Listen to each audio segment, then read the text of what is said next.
What's up, YouTube? This is Red Devilosa from Red Devilosa Reviews. I would imagine that one of the confusing things that came from James Gunn's Slate reveal for most people was The Authority. It's also slated to be the second film of the DCU in general. The Authority is a team that was under the Wildstorm imprint, based on Warren Ellis's characters from Stormwatch before officially merging with the DC mainline universe during the Infinite Frontier era. The team basically screams the 90s, which is when they were made. A super team that did their own thing by any means necessary against crime. They've also been on the other side where there was a coup and took over the government after the original leader, Jenny Sparks, died. The original team consisted of 7 members, which I will explain in more detail in their dedicated sections. And with that, on to the first one. We can wait for the engineers. Angela Spica is from a family of 6 that was obsessed with superheroes and even dreamed of becoming one when she was a kid. She was the smartest child at school and graduated college at the top of her class. During her time at Princeton, her friend, the original engineer, was killed, and she had access to all of his work on nanotechnology. She was able to use his research and her own research on man-machine fusion. Seeing this opportunity to achieve her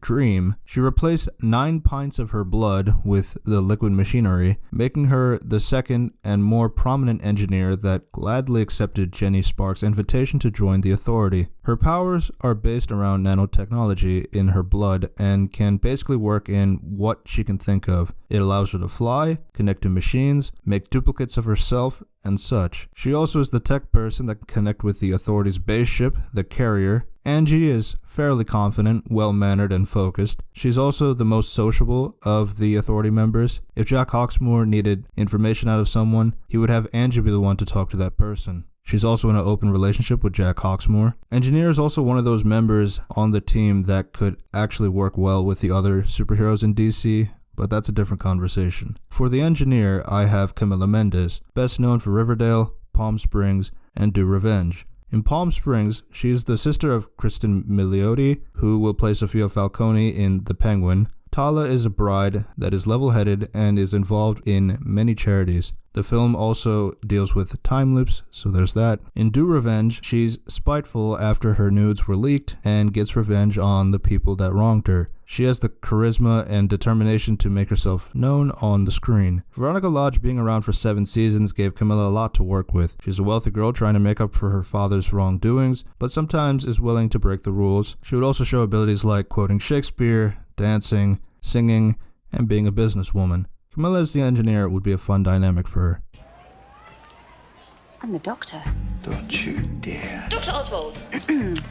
You can call me Clara. The Doctor is another legacy character on the team like the engineer, so there's no way to really sugarcoat the character. Heron Thorndyck was your average Dutch billionaire that eventually gave up that life to better himself until he is powered by the shaman, a spirit that works essentially like the Avatar, where he has the knowledge and magic of the previous doctors before his lifetime. He can visit the other doctors in the Garden of Ancestral Memories, similar concept like the Astral Plane in Black Panther. Given that he has practically all the knowledge of the universe, this caused Thorndyck to go to heroin. He has been in and out in terms of recovering and relapsing, but for the most part, as his time as the Doctor, he has quite the responsibility as he has the legacy of the other shamans to live up to while on the Authority. Some essential characteristics is that the Doctor is the most powerful magician in the world, but he is full of pain. He is unsure of himself, but he can be wiser and more caring than people think. Jonas Blocke is my pick for the Doctor. Best known for the Nun franchise and 1899. In The Nun, he plays a farmer that fears the Abbey and finds it silly to believe in superstitions. He gets possessed by the Nun, which is a similar concept for the Doctor getting embedded by the shaman. In 1899, he isn't super thrilled about being married, but he is looking to find some hope with a new life. He is also dealing with things like abandonment and epilepsy. Jonas would be a good Doctor. Early T Swift, late T Swift. Shen Li Min is the other one of the original 3 from Stormwatch before the creation of the Authority. She's also probably going to be the least likely member to show up on this team because of Hawkgirl, going to be played by Isabella Merced, but I still want to include Swift as she was a part of the original 7. There's 2 different origins, which was probably due to a retcon, but it's either she was powered at random like a mutant, or she came from a Tibetan egg that was guarded by monks, which may have originally been discovered by Hitler because Wildstorm. Her wings are able to help her fly with great speeds. She's also able to communicate with birds. She is more of the every woman sort of character on the team, as she isn't as violent as some of her other members. At most, she would use violence begrudgingly to avoid more violence. She has an excellent tactical sense and is really efficient. She can have a bit of an attitude, but for the most part is a reserved kind. She's also an excellent cook and singer, and has been the navigator for the carrier. Swift also became one of the doctors in the future. Christina Tonteri-Young is my choice for Swift, best known for Warrior Nun with Alba Baptista, a show that is inspired by a comic series, Warrior Nun Aurelia. She plays a nun that is resourceful and reliable on missions and is willing to sacrifice herself to get the job done. She is skilled in hand-to-hand combat and is able to study her opponents. She is also able to speak in other languages like French and Latin. She also did some singing for the show as well. Christina can utilize her experience in a comic-like role for Swift. That was Apollo.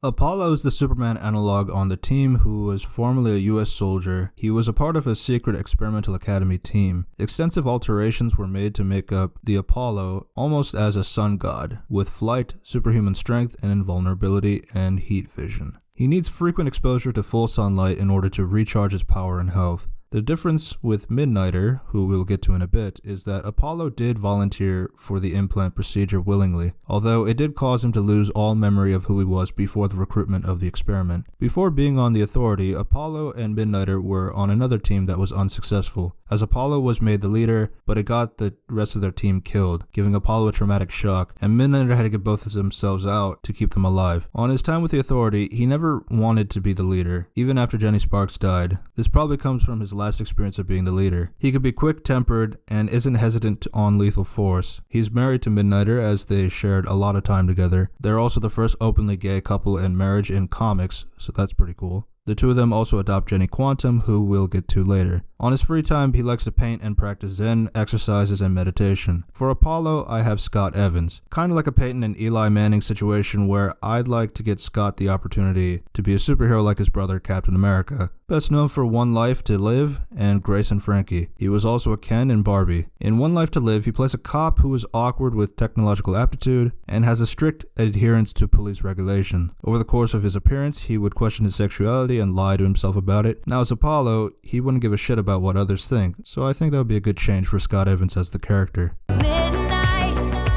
With the Superman analog comes in the Batman analog. Midnighter was a part of the same experimental academy team as Apollo. Midnighter is essentially a super soldier with a healing factor like Wolverine. He has a computer chip in his head that allows him to see a million possibilities of how a fight can go down until he sees the combination where he wins. Midnighter is pretty much what people think of the memes for Moon Knight, an unhinged lunatic with a sense of humor. He's not much of a society guy, as he'd rather stay as Midnighter than live a somewhat normal life. Apollo is the most important person to him, as well as their adoptive daughter, Jenny Quantum, but he does give a shit about the rest of his Authority teammates. The world knows he's a psychotic nutcase, but his heart is in the right place, and he generally wants a better world. He's also the main member that has been utilized in DC canon on multiple occasions, so Gunn does have some references to pull from that can inspire his version of Midnighter. Ben Aldridge is my pick for the character, best known for Thomas Wayne in Pennyworth and Knock at the Cabin. In Knock at the Cabin, he plays a father who gets caught up in a home invasion with his husband and daughter. He takes charge at pivotal moments and does a bit of killing, showing his ability to tap into the darkness. He's also able to be quick on the whip with his dialogue, which would also be effective as Midnighter constantly talks shit to his opponents. He's a great fit. Jenny!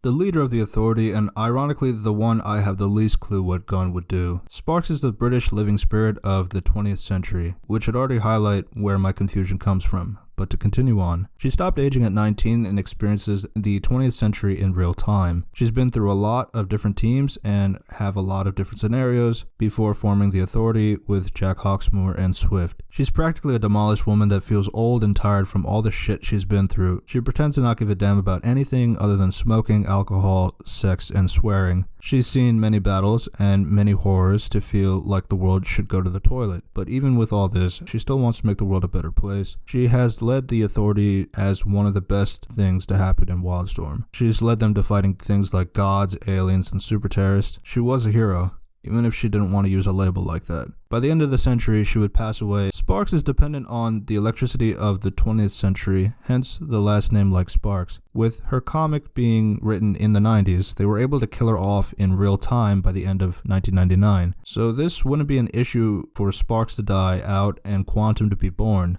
But given that we're currently in the 21st century by 2 decades, I don't know if Gunn will either replace Sparks with Quantum or just use Quantum and the team reminisces about Sparks from the 20th century, or just have Sparks in the 21st century regardless. A lot of questions, but not my responsibility. For Jenny Sparks, I have Olivia Mae Barrett, best known for Alex & Co. and Penny on Mars. In Penny on Mars, she shows leadership skills and dealing with death. In Alex & Co., she internalizes her true feelings about the world. In The Man Who Fell to Earth, she drinks and swears. And in Soon Gone, A Windrush Chronicle, she monologues her own personal history. For Combat, Olivia's a dancer, and Ivana Sakno has shown that it can transfer very well from going from dance to combat on the screen. Olivia has a lot of pieces to be an effective Jenny Sparks, but before we get to the last member of the Authority, here's a section for Jenny Quantum, the Singaporean living spirit of the 21st century. As I mentioned, she comes in after Jenny Sparks died in 1999. A lot of people wanted control of Jenny Quantum as they believe having that spirit could shape the world to how they see fit. She ends up with the Authority minus Jenny Sparks, and Apollo and Midnighter adopted Quantum. Quantum is different from Sparks as she can alter reality, one of which she used to age herself up so she could be more useful in fights alongside the Authority. For Jenny Quantum, I have Jamie Chu,